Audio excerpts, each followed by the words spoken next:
possible. Also today, the Senate is expected to work on the fiscal year 2012 Defense Programs and Policy Conference report.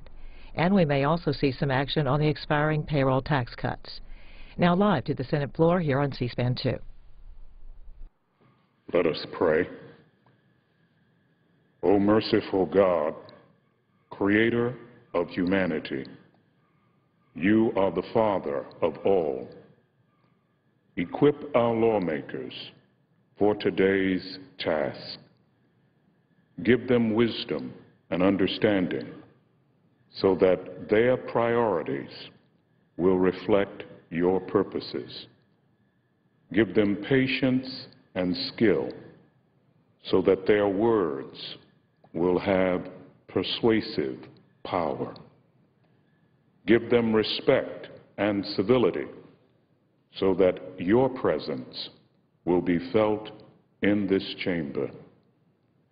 We thank you for your presence in our world and for the official cessation of hostilities in one area of our planet. Guided by your presence, put into the hearts of our lawmakers your concern for the lost, the lonely, and the least in our nation and world. We pray in your sacred name. Amen. Please join me in the Pledge of Allegiance to our flag. I pledge allegiance to the flag of the United States of America and to the republic for which it stands, one nation, under God, indivisible, with liberty and justice for all.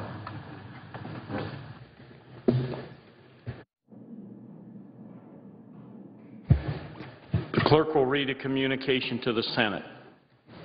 Washington, D.C., December 15, 2011. To the Senate, under the provisions of Rule 1, Paragraph 3 of the Standing Rules of the Senate, I hereby appoint the Honorable Tom Udall, a senator from the state of New Mexico, to perform the duties of the chair. Signed, Daniel K. Inouye, President pro tempore.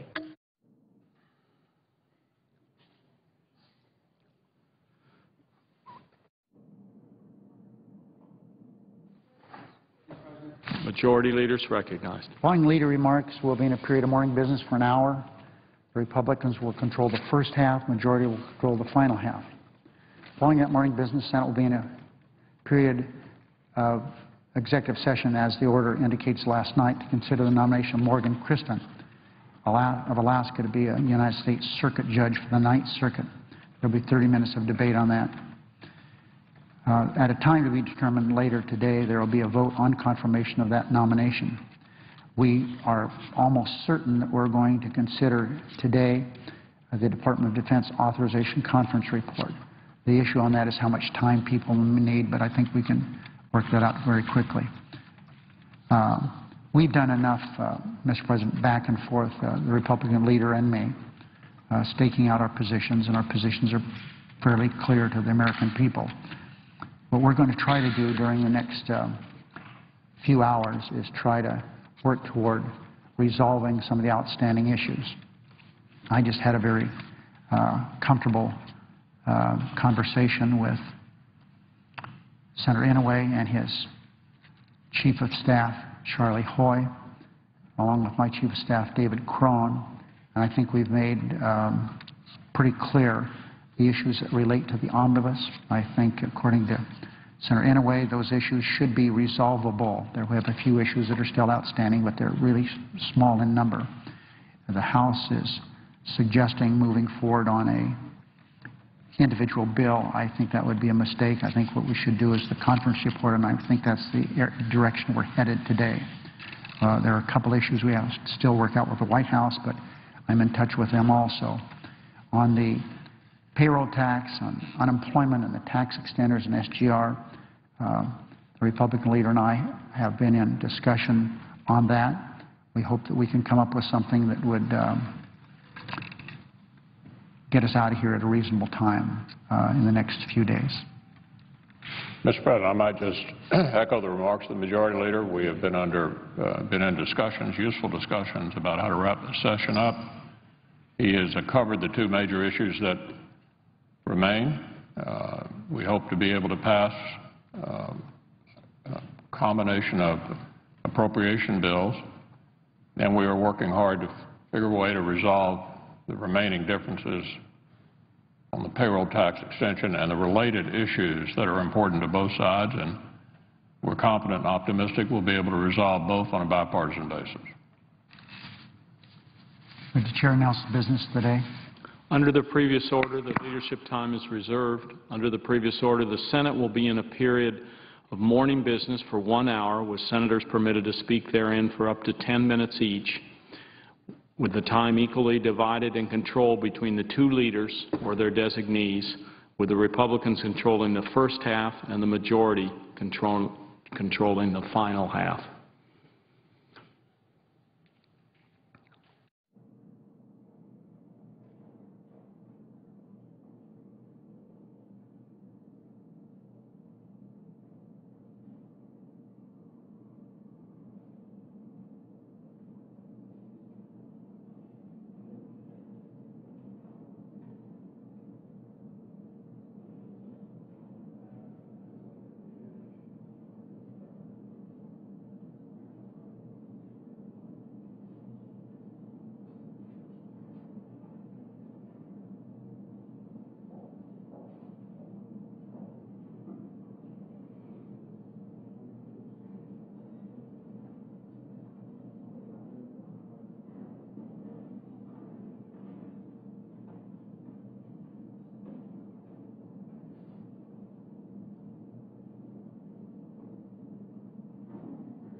Mr. President. Senator from Wyoming is recognized.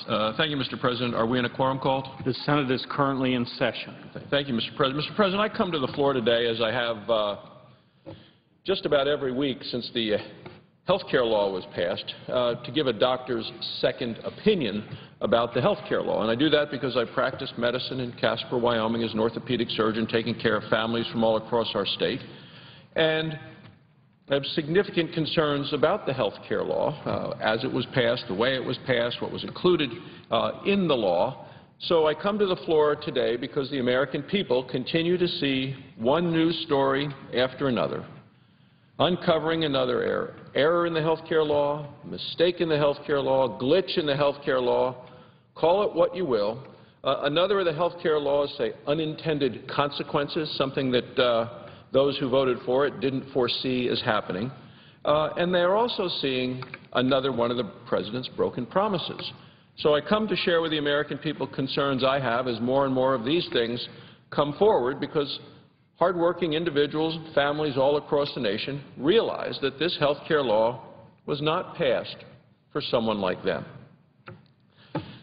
What people asked for, the reason that we went through the discussion and the debate, had to do with the fact that people wanted the care that they need from the doctor that they want at a cost they can afford. And when I say that people all across the country realize that the health care law wasn't passed for someone like them and it was passed for someone else, is the reason I come to the floor today to talk specifically about something called the Early Retiree Reinsurance Program, which was part of the health care law. Well, on Friday, December 9th, a week ago, the Department of Health and Human Services announced its plan to shut down the Early Retiree Reinsurance Program at the end of this month. Shut it down. Now, remember that President Obama and Washington Democrats touted their Early Retiree Program. They touted that as one of the health care law's early, they called it an early deliverable, something that would be there immediately. The health care law's supporters said that this early retiree program would act, they said, as a bridge. They said the program would help employers maintain health insurance coverage for retirees over the age of 55, but not yet eligible for Medicare. They said that this program would help people keep their insurance plan until the new health insurance exchanges were up and running in 2014. Well, it's only 2011 now, and they're trying to talk about a bridge to 2014. Well, it quickly became clear that the program was really intended to be a bailout for companies with a large number of union employees. On October 31st of this year, Halloween Day, senior senator from my home state of Wyoming, the ranking member of the Senate Health and Education, Labor and Pensions Committee, Mike Enzi, released a report. And in that Halloween Day report, the report is one that the senator had asked for. It was a report he asked the Government Accountability Office to conduct, specifically looking into the early retiree program's implementation. And this is why the report is so scary. Well, the GAO, the Government Accountability Office, said that through the end of September of 2011, the administration had already spent more than half of the $5 billion allocation. More than half already spent by September of 2011. Well, now, let's fast forward to December 14th, 2011. We're talking about yesterday. The House Energy and Commerce Committee released updated information about the early retiree program spending. Well, as of last Friday, December 9th, 2011, the Obama administration, the people in charge of this bill, the people who wanted it, passed it, said it would work, have said, oh, we've now spent over $4.5 billion of the $5 billion budget. 91% of the total early retiree program budget, supposed to last through 2014, 91% of it gone. A budget should have lasted 1,300 days. Instead, this administration drained the money, taxpayers' money, hard-earned dollars, in just 579 days. The early retiree program has run out of money so fast that it's going to be forced to close 2 years early. The administration has said it's no longer going to pay out claims submitted after December 31st of this year. Well, Mr. President, the health care law supporters promised the early retiree program would stay in place through January 1st of 2014. What we have here is another broken promise. Just a little over a month after the GAO report was released, we are now finding out that this administration spent more than $4.5 billion of the total $5 billion allocation that was supposed to last until 2014. So how did this administration, one that is claimed to be fiscally responsible, one that claims to be accountable, one that claims to be open, how did this administration allow this program to run out of money years ahead of schedule? Well, it went broke because certain corporations and union-affiliated organizations rushed to grab a taxpayer bailout. It is astonishing that the health care law's supporters forced the American taxpayers to foot the bill to keep private companies and unions' health insurance benefit promises to their workers.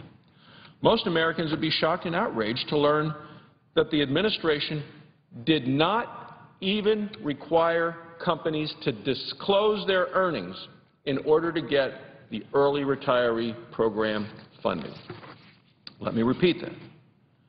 The Department of Health and Human Services chose to not mandate that employers prove that they needed funding from the early retiree program before approving the applications, and then sending them, those corporations and those union plans, taxpayer dollars.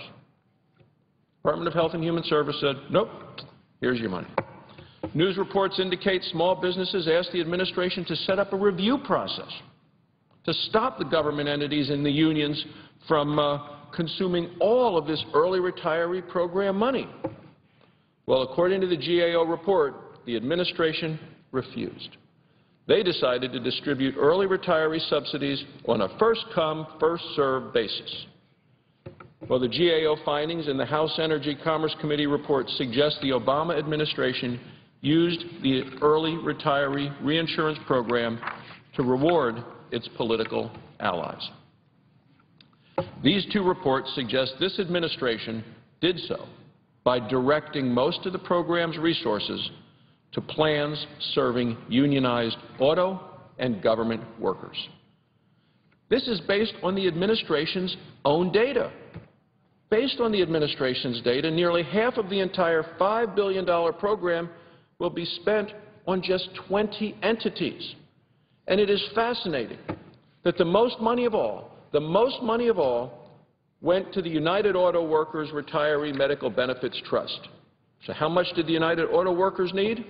Well, they took $387 million.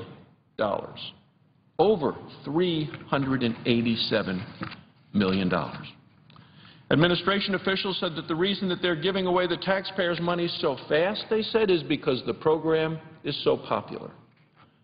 Mr. President, spending money fast doesn't mean that this government and this administration is spending taxpayer dollars wisely.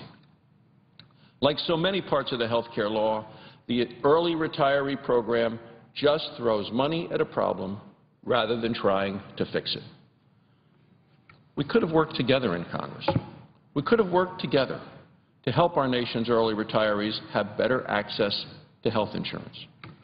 We could have done it by enacting meaningful health care reform that actually lowers the cost of medical care. Remember, that's what the President promised. That's what he promised in a joint session of Congress. He stood up there and he said under his plan, the cost of health insurance would actually go down. He used the term about $2,500 per family per year. That's what he promised, that the cost of health insurance for American families would go down by $2,500 a year. But what are families at home seeing? Well, they continue to see the cost of their health insurance go up, and go up a lot. The President and Washington Democrats squandered their chance to enact real health care reform.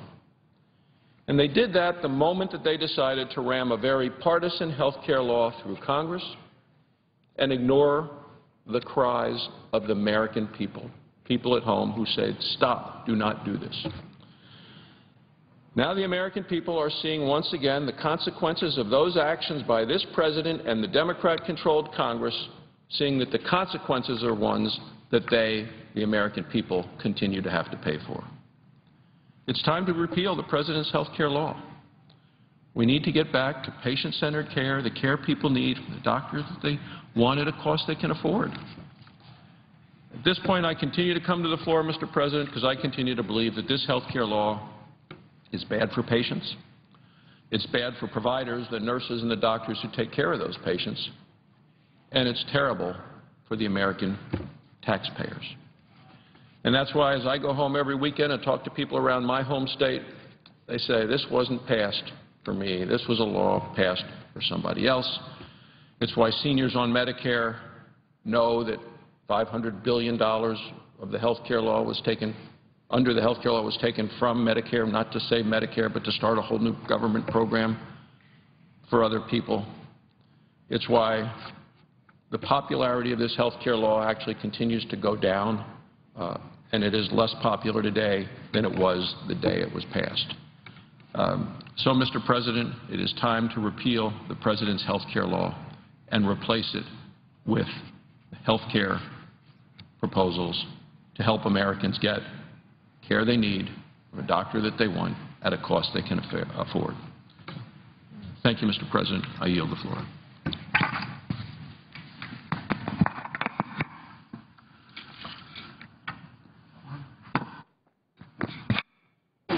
Mr. President, I suggest the absence of a quorum. The clerk will call the roll. Mr. Akaka.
I rise this morning to talk about an issue that the American people expect us to take action on, and that's to provide another extension of the payroll tax cut that we put into place in 2010. I want to provide a little bit of background just by way of recent history.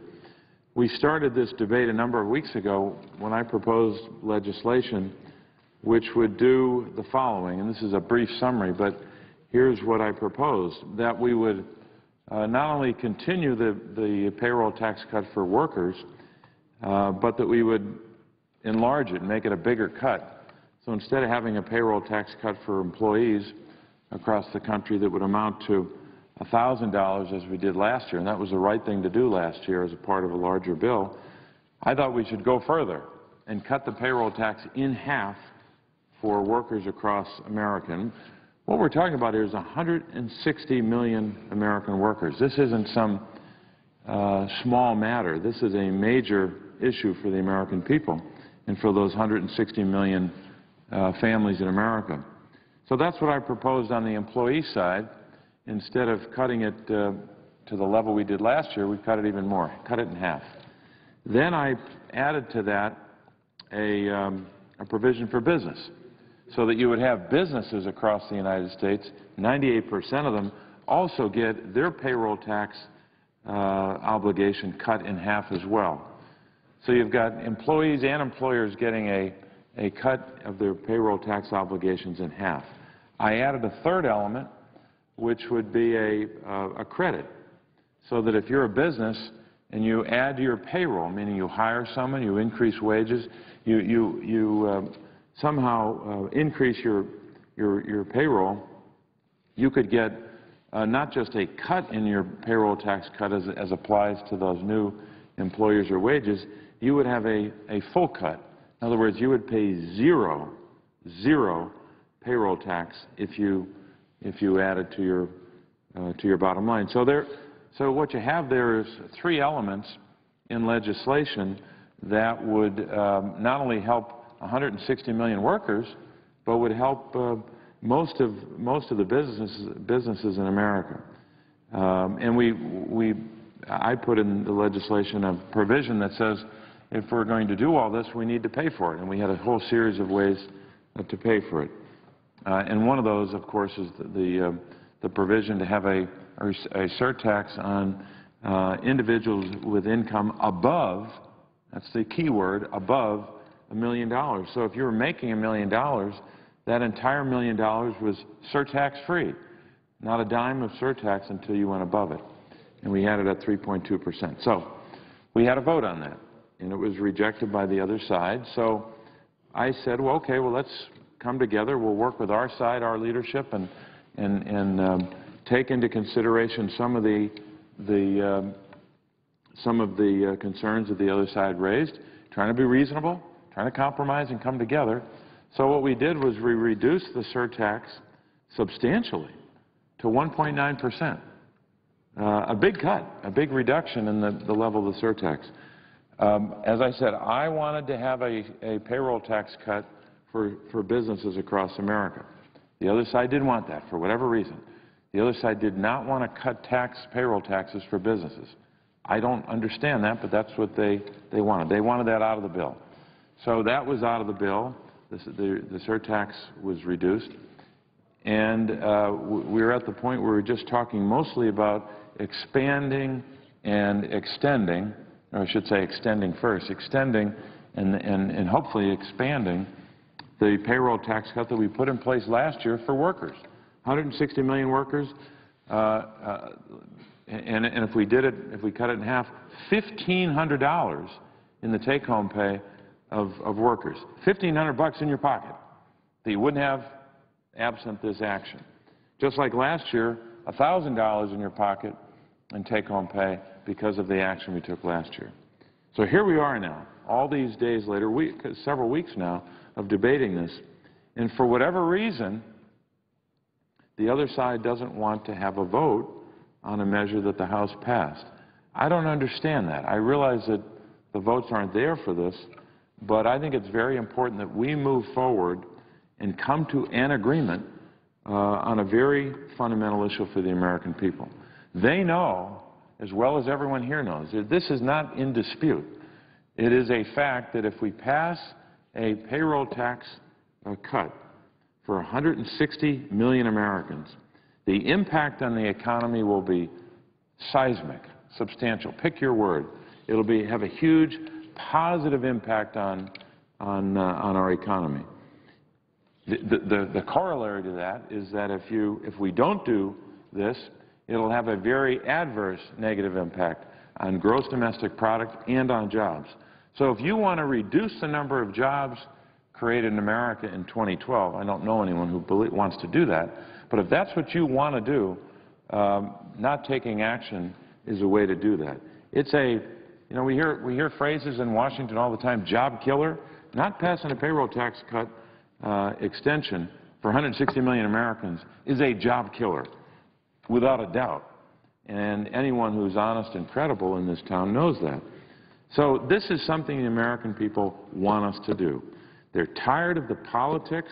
They're tired of the finger-pointing and whining and politics of Washington. They want us to get this done.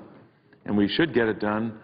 If we're doing the right thing, we should get it done today or tomorrow. But we have some people that are playing games. And I would hope that our friends on the other side of the aisle, who talk a lot about tax cuts and talk a lot about helping folks through this recession, would vote with us on this to cut the payroll tax and end this long debate that doesn't make much sense. We've got a lot of other things to debate. This shouldn't be one of them, because we've been working on this for weeks. And again, the American people understand what this is about. This is about take-home pay. This isn't a complicated issue. We're either going to put more money in their pockets or we're not. And it's very, very simple. And we believe on this side of the aisle, but I think the overwhelming majority of Americans believe that if workers have more take-home pay in their pocket, the impact on the economy will be very positive. I had Mark Zandi do some analysis. He's a great economist who has provided data and information for people on both sides of the aisle for a long time. He's a very credible, capable economist. I asked, our staff, I should say, asked him to look at the impact on Pennsylvania. Just one state, but a big state, and I think reflective of the country in a lot of different ways. The basic analysis was, if you don't pass the payroll tax cut for workers, those 160 million workers, what happens to Pennsylvania? Here's the impact in 2012. A loss of almost, just shy, of 20,000 jobs, just in Pennsylvania. Roughly 19,500 jobs. Now, this is in a state where we need to create a lot more jobs. But we know that in 2011, already, and the year's not over, the most recent number of jobs added in Pennsylvania in the last year was over 50,000 in 2011.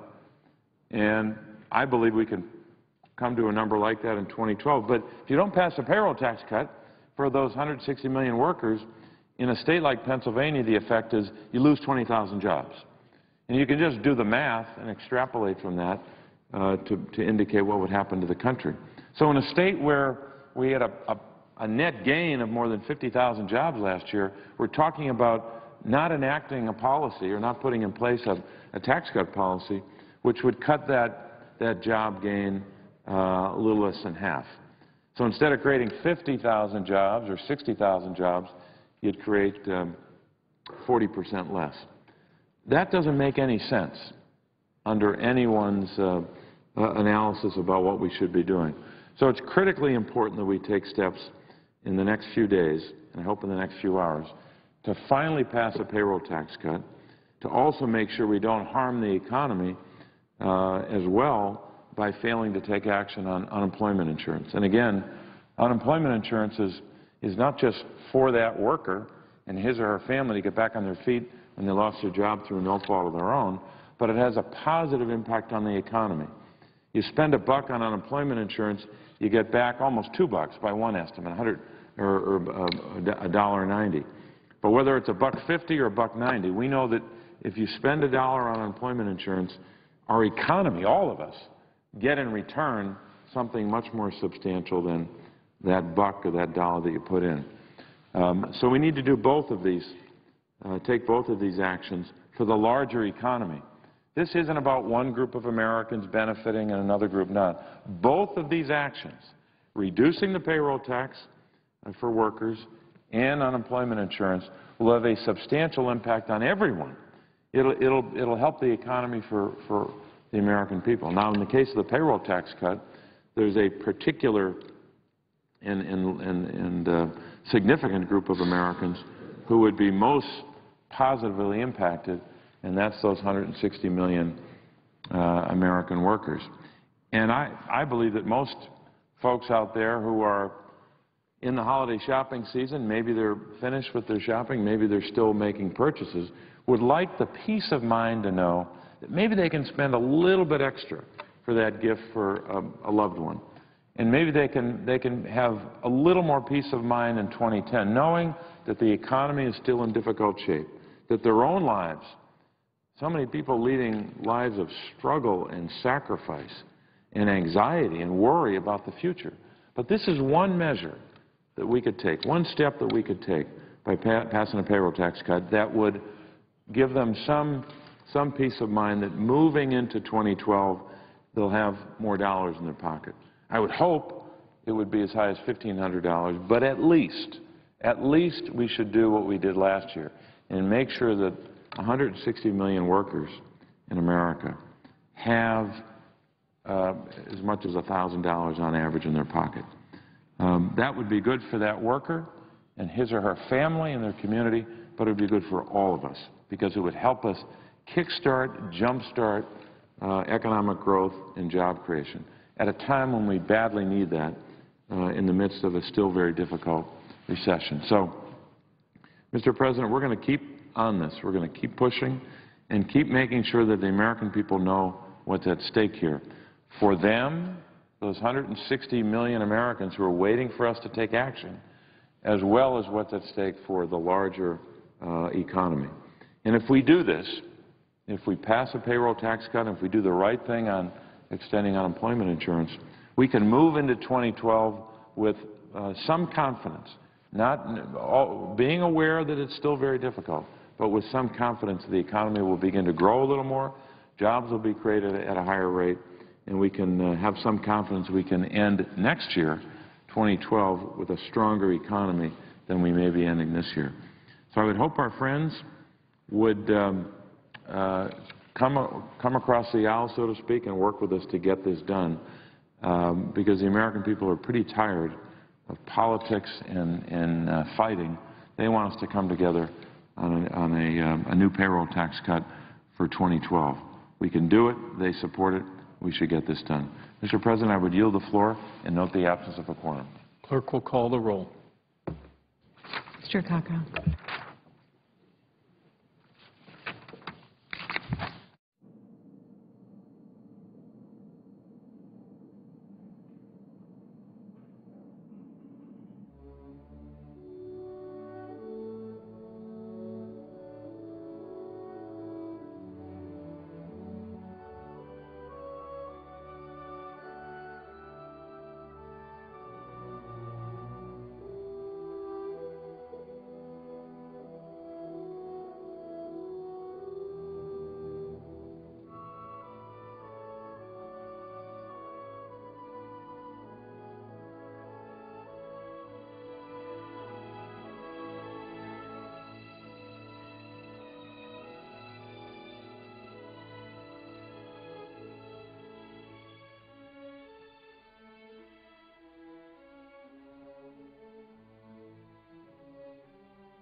In about 5 minutes, the Senate will take up a judicial nomination with a vote on that possible.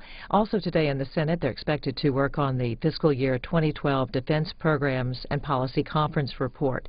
Now, that authorizes $530 billion for the Defense Department and an additional $115 billion to support military operations in Afghanistan, Iraq, and the general war on terrorism. The White House had threatened to veto that bill over new provisions that would require terrorism suspects to be held in military rather than civilian custody. But yesterday, the Obama administration said that changes made in conference were enough to satisfy its objections to the detainee language.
Senator from Illinois is recognized. Ask consent that the quorum call be suspended. Without objection. Mr. President, it's my understanding the Majority Leader may be coming to the floor to make a unanimous consent request, and I'd ask permission, if and when he does, and I'm still speaking, that he be given the floor and that my remarks in the record not reflect that interruption. Without objection. Thank you very much. Mr. President, we're all in the holiday spirit, at least partially, knowing that our families and people that we love are waiting for us back home and around the country to celebrate this once-a-year holiday occurrence. But we know that we can't leave. We can't leave Washington until we get our job done. And the job we have to do is to be mindful of important measures that need to be enacted into law before any of us can leave this town with a clear conscience. One is the payroll tax. Currently, those working, 160 million Americans, get a 2% reduction in their payroll tax that they pay every pay period. For the average family in Illinois, which makes about $53,000 a year, the amount of that payroll tax deduction has been calculated to be somewhere in the range of $1,600 a year. Now, that means about $125 a week for families that are working and enjoying this payroll tax cut. I know what's happening with that money. It's being spent, and spent quickly, by many working families who have a job but are struggling from paycheck to paycheck. If gasoline prices go up, if utility bills are higher than expected, then the amount that you thought you had put away as a reserve quickly vanishes. And particularly in a holiday season when kids need warm clothes, when you need to keep the house warm for your family, and when you're trying to put a few things under the Christmas tree, that $125 is more than just a small amount. It could mean a lot to a family. It's going to expire. January 1st goes away. And as of January 1st, these working families will see their paychecks reduced by about $125 a month on average. Members of Congress, members of the Senate may not feel that, but a lot of working families will. We cannot in good conscience leave Washington without extending the payroll tax cut. President Obama has been talking about this for 3 months. He's taken his case to the American people, first to Congress, then to the American people. He has gone from state to state, community to community, and identified what this payroll tax cut means to individual families, and then spoken to America and said it's more than just being compassionate to those who are struggling. It's an important part of restoring economic growth in America. Money that's given in payroll tax cuts to working families is spent and respent in salaries for those who work at the shops and businesses that provide goods and services where working families do their work. And so the payroll tax cut is more than helpful to individual families. It is good for the overall economy to reduce our unemployment. And that's why we cannot leave without enacting it. Now, we've come up with what I consider to be a responsible, thoughtful way to pay for it. We impose a surtax on those making over $1 million a year, but we exempt the first $1 million in income that they receive. So, if you are being paid $20,000 a week, that's what a millionaire would make each year. If you're being paid $20,000 a week, your taxes don't go up. But for the next $1 million that you make, there's a surtax of a few percentage points. I think that's reasonable. I think people who are comfortable and well off and, frankly, lucky to be living in this country should be willing to sacrifice a little bit to help working families. We could only find one Republican senator who would join us in this effort to put a higher tax on the wealthiest in America to help working families across America. Only one. We need more. It takes 60 votes in the Senate. We have a nominal majority on the Democratic side of 53, but it takes 60 votes to do anything of great controversy, and this is one issue that is controversial. We could only get one Republican senator, Senator Collins of Maine, who would step over and join us in this bipartisan effort. Now we're searching for other ways to do this, with the understanding that it has to be done. The payroll tax cut has to be done. But let me tell you, there's another part to this that is, I think, equally important, and that's maintaining unemployment benefits for the millions across America who are out of work. This recession has gone on for a long period of time. People are unemployed for longer periods than they ever imagined. In fact, there are 4 unemployed people for every available job. And as I visit the centers where people are struggling to make their resumes more timely and to respond to classified ads and requests for those who'd like to seek employment, I find these people working day in and day out in an effort to try to find a job. They're serious about it. And those who would dismiss them and say as long as they're receiving unemployment benefits, they're going to be too lazy to really look, don't know what that life is like. They don't understand what these people go through. When I meet with unemployed people who've been out of work for some period of time, one of the first questions I ask them is, what's happened to your health insurance? And the answer overwhelmingly is, gone. No health insurance protection for my family because I lost my job, and my job brought me my health insurance protection. That's a reality. When I see the bill that came over from the Republican side this week, it troubles me. There were 2 provisions in there that I think are mindless and, frankly, don't reflect the reality of what people face in this recession. One of them would authorize the states to give drug tests to people who are unemployed before they can get unemployment benefits. Is there a notion somewhere that people are not applying for work because they're addicted to drugs? I haven't seen any evidence of that. And it plays into this thought process that these people aren't really trying because they don't want to try. I don't buy it. I think that that kind of attitude reflects the fact that those who support it and sponsor it never sit down and talk to these people and to their families and understand what they're going through. There's an element here that I think hasn't been spoken of much but should be. What happens to a family when the major breadwinner is out of work for 3 months, 6 months, a year or more? It turns out that some of the problems may not be anticipated by some members of Congress or the Senate, and they should be. I received a letter from Lanisha Hoskins, wife and mother of 3 from the south side of Chicago. She wrote that her husband, Theodis Hoskins, who has a college degree, had been out of work for more than 2 years. His unemployment insurance had run out, and Mrs. Hoskins had just started a second job to help support their family. She wrote, "My body is tired and I often feel weak." Mr. President, at this point, I'd like to yield the floor to the Majority Leader in anticipation of a unanimous